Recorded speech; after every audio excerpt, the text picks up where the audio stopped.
Emma, stop being dramatic. Your sister would never do that. My mother's dismissive voice echoed through our kitchen as I tried, once again, to explain why my insulin readings weren't making sense. I'm 24 and have been managing my type 1 diabetes since I was 12. For the first time in years, my numbers were dangerously erratic. Standing there, clutching my glucose meter with shaking hands, I watched my sister Sophie smirk behind our mother's back. At 20, she'd always been the perfect child, straight A's, popular, and, most importantly in our family's eyes, healthy. Mom, I know my body. These readings don't make sense.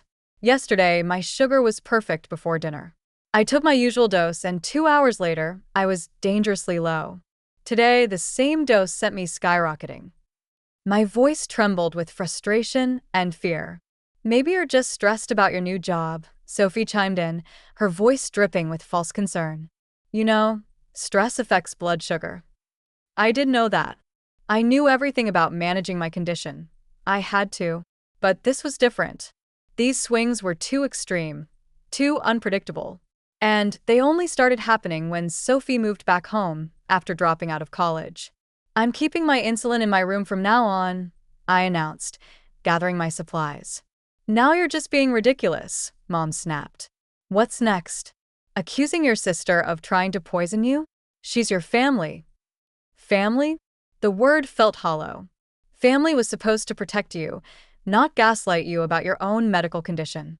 But in our house, keeping up appearances always mattered more than facing uncomfortable truths. That night, I double-checked my insulin pens before taking my evening dose. Everything looked normal, but something felt off. I'd been a diabetic long enough to trust my instincts. After injecting, I set up my phone to record my room while I slept, something I never thought I'd have to do in my own home. The next morning, my blood sugar was through the roof, despite taking my usual dose. Checking my phone footage, my heart stopped.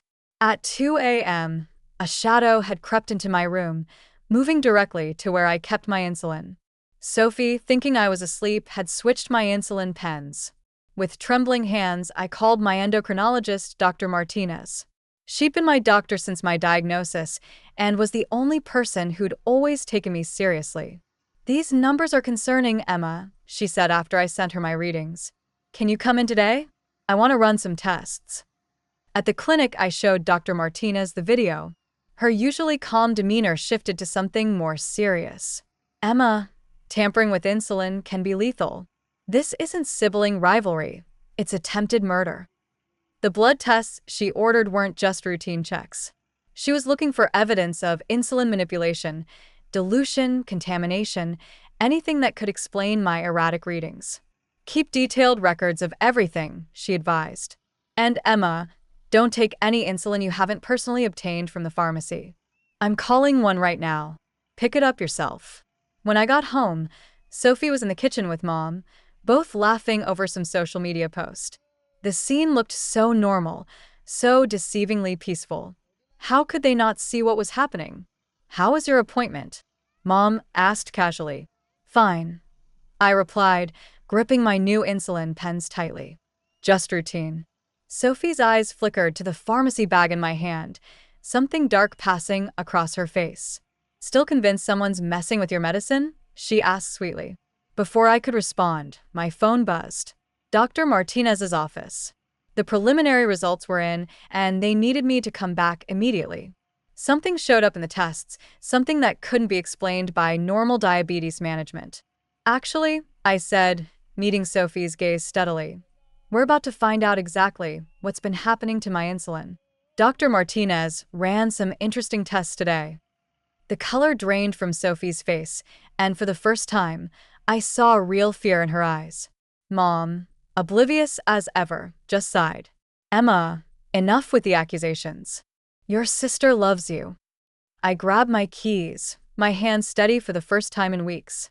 We'll see about that, Mom. We'll see exactly how much she loves me when the lab results come back. As I drove to the clinic, my phone exploded with texts from Sophie. It was just a joke. You're overreacting. Please don't do this to me. But I didn't respond. After weeks of gaslighting and fear of being told I was paranoid and dramatic, justice was finally within reach. Dr. Martinez had proof, real medical evidence that couldn't be dismissed as sibling rivalry or stress. My sister had messed with the wrong thing. She might have fooled our parents, but she couldn't fool science. And now, everything was about to change. The clinic's fluorescent lights felt harsh as I sat in Dr. Martinez's office, staring at the lab results spread across her desk. Each page told a story more horrifying than the last. The analysis shows significant tampering, Dr. Martinez explained, her voice professional but edged with concern. We found traces of water dilution in some samples and, more disturbing, household cleaning products in others. Emma, this wasn't just manipulation. This was deliberate poisoning. My hands trembled as I picked up one of the reports. The clinical language couldn't mask the truth. My sister had been systematically trying to harm me. I've already contacted the police, Dr. Martinez continued. This is a criminal matter now. Detective Anderson will be here shortly to take your statement. As if on cue, my phone started ringing. Mom. I declined the call, but the text started immediately. Emma, come home right now. Sophie is crying. How could you involve the police? She says it wasn't that serious. You're tearing this family apart. Dr. Martinez noticed my distress. Your mother's reaction is unfortunately common in these situations. Families often want to minimize or deny abuse, especially when it comes from within. They never believed me, I whispered, fighting back tears. Every time I tried to tell them something was wrong, they made me feel crazy. The detective arrived shortly after, a stern-looking woman with kind eyes. She reviewed the medical evidence while I recounted everything: the erratic blood sugar readings, the video footage, Sophie's suspicious behavior, and our parents' dismissal of my concerns. This is serious, Detective Anderson stated. Insulin tampering can be lethal. We'll need to bring your sister in for questioning immediately. Just then, my phone buzzed with a text from Sophie that made my blood run cold. If you do this, I'll tell them about the accident last year. The accident? My stomach churned as I remembered. Last year, Sophie had been driving drunk and hit a parked car. I'd helped her cover it up, convinced by her tears and promises to get help. Now, she was using it against me. I showed the text to Detective Anderson. Classic manipulation tactic, she noted. She's trying to maintain control. But, Emma, whatever happened last year doesn't justify attempted murder. By the time I left the clinic, multiple officers were headed to our house with a warrant. Dr. Martinez had admitted me to the hospital for monitoring, concerned about potential lasting effects from the tampering. You'll be safe here, she assured me, and we'll monitor your blood sugar properly. In my hospital room, the text from my parents continued. Dad, this is ridiculous. We raised you better than this. Mom, the police are here. How could you do this to your sister? Sophie, I hate you. You've ruined everything. I turned off my phone, exhausted by their collective denial. The hospital staff had strict instructions: no visitors without my explicit approval. For the first time in weeks, I felt safe. Hours later, Detective Anderson visited with an update. Sophie had been arrested, and the evidence they found in her room was damning. She kept detailed notes about her tampering, almost like a scientific experiment. They also found research on her computer about insulin overdoses and their effects. She's facing serious charges, the detective explained. And your parents may face charges too for endangerment, since they dismissed clear warning signs. My parents, despite everything, part of me ached for them. They created this situation with years of enabling Sophie while dismissing my concerns. Their perfect daughter had turned out to be capable of calculated attempted murder, and their dramatic diabetic daughter had been telling the truth all along. Dr. Martinez came by later to check my readings. Your numbers are stabilizing, she said, reviewing my chart. But Emma, we need to talk about long-term safety plans. You can't go back to that house. I nodded, already having reached the same conclusion. My friend Olivia had offered me her spare room, and my job could be done remotely. I had options, good ones that didn't involve living in fear. I know, I replied. I just, I never thought it would come to this, that my own sister would. Family abuse is complex, she said gently. But you did the right thing by speaking up. You may have saved your own life. That night, alone in my hospital room, I finally read the last text from Sophie before turning off my phone. Nobody will believe you anyway. They never have. But she was wrong. The blood tests had believed me. The police had believed me. Dr. Martinez had believed me. And finally, most importantly, I had believed myself. 6 months later, I sat in a courtroom watching Sophie plead guilty to attempted first-degree murder. Her designer outfit and tearful performance couldn't hide the truth anymore. Not from the judge, not from our parents, and certainly not from me. The prosecutor presented the evidence methodically. My medical records, the contaminated insulin samples, Sophie's detailed notes, and the video footage.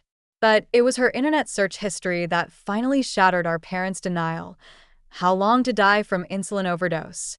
Can insulin poisoning look natural? How to tamper with diabetes medication?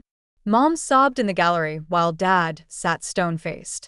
They'd finally been forced to see their perfect daughter for who she really was. The psychological evaluation had revealed what I'd suspected all along. Sophie had been jealous of the attention my diabetes required, even though that attention had mostly consisted of medical appointments and careful monitoring. Your Honor, Sophie's attorney began, my client was suffering from severe mental health issues, but the judge cut him off. Miss Andrews, your premeditation is clearly documented. This wasn't a cry for help. It was a calculated attempt to end your sister's life. When Sophie was sentenced to 15 years with mandatory psychiatric treatment, I felt no joy, just relief. The nightmare was finally over. Outside the courthouse, my parents approached me for the first time since the arrest. Emma, Mom started, her voice breaking. We should have listened. We failed you, Dad added, looking years older than he had 6 months ago. I took a deep breath, remembering my therapist's words about setting boundaries. Yes, you did. You failed me for years. Every time you dismissed my concerns, every time you called me dramatic, you showed me that my safety meant nothing compared to keeping up appearances. We can change, Mom pleaded. We're in counseling now. Please give us another chance. I looked at them, really looked at them. They seemed smaller somehow. Their perfect family facade crumbled to dust. Maybe someday, I said finally. But right now, I need space to heal. My new life was everything I'd never dared to hope for. Living with Olivia had shown me what real support looked like. My blood sugar stabilized, and Dr. Martinez praised my improved numbers at every checkup. You're thriving, she said during my latest appointment. I'm proud of you, Emma. I started a support group for survivors of family medical abuse, surprised to find how many others had similar stories. We met weekly, sharing our experiences and healing together. Some days were harder than others, but I was no longer alone. The letter arrived 3 months after the sentencing. Sophie's handwriting was as perfect as ever. Dear Emma, I'm working with my therapist to understand why I did what I did. They say I have severe narcissistic tendencies and sociopathic behaviors.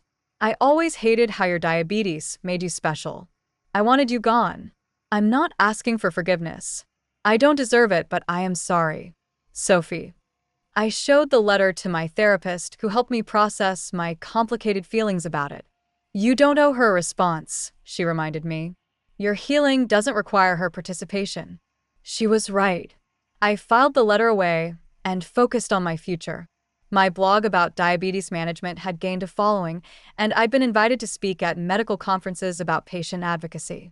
My story was helping others find their voice. Last week, I moved into my own apartment. As I arranged my insulin supplies in their designated spot, I realized I no longer checked for tampering or set up cameras. The fear had finally lifted. My phone buzzed. A text from Olivia. Housewarming party this weekend. The whole support group wants to celebrate. I smiled, typing back a quick yes. Before, family had meant people who hurt you and called it love. Now I had a chosen family who supported and believed me. That evening, I sat on my new balcony, watching the sunset. My glucose monitor showed perfect numbers, and for the first time in years, I felt completely at peace. The truth had cost me my birth family, but it had given me something far more valuable: freedom. Dr. Martinez's words from the trial echoed in my mind. Sometimes the bravest thing we can do is speak our truth, even when those who should believe us don't. I learned that truth might hurt, but secrets could kill. My sister had tried to silence me permanently, but instead, she'd helped me find my voice, and now that voice was stronger than ever. Setting boundaries isn't betrayal, and speaking up isn't dramatic. Sometimes, it's the only way to stay alive. I survived not just Sophie's attempts to kill me, but years of gaslighting and dismissal. Now, finally, I was doing more than surviving. I was living. And for the first time in my life, I didn't need anyone else to validate my truth. I knew who I was, what I'd survived, and where I was going. That was more than enough.